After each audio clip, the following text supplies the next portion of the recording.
কোটা সংস্কার আন্দোলনকে ঘিরে সহিংসতা ও কারফিউর কারণে অনেকদিন ধরেই দেশের শপিং মল ও মার্কেট প্লেসগুলো ছিল বন্ধ। এতে বেচা বিক্রিতে লাগে বিশাল বড় রকমের ধাক্কা। এমন অবস্থায় ক্ষতির কবলে পড়েছেন এসব ব্যবসায়ীরা। দোকান ভাড়া থেকে শুরু করে দোকানের কারেন্ট বিল, কর্মচারীদের বেতন দিতে হিমশিম খাচ্ছেন এসব ব্যবসায়ীরা। ফলে বিক্রেতাদের কণ্ঠে উৎকণ্ঠার সুর।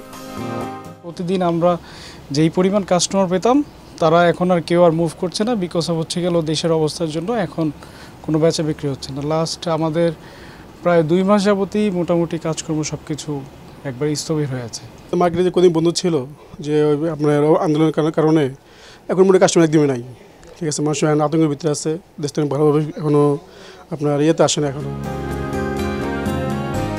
কাঁচা বাজার ও মুদি দোকানে ভিড় থাকলেও বিপণী বিতান ও দোকানপাটে নেই ক্রেতার আনাগোনা। প্রয়োজনীয় পণ্য ছাড়া পোশাক সহ তেমন কিছুই কিনছেন না ক্রেতারা। তাই ক্রেতা সংকটে দোকানিরা অলস সময় পার করছেন। যারা দেশ চালাইতেছে মোটামুটি এখন যদি ওনারা যদি ব্যবসায়ীদের প্রতি ওরকম নজর দেয়, ব্যবসায়ীদের যদি ওরকম একটা সুযোগ সুবিধা দেয়, তাহলে দেখা গেছে আমাদের মোটামুটি ব্যবসাটা একটু ভালো হবে। সরকারের জায়গায় থাকবে, আমরা ব্যবসায়িক লোক, আমরা ব্যবসা করে খাবো, আর তারপরে আমার দেশ শান্তিতে চললে আমার কাছে ভালো।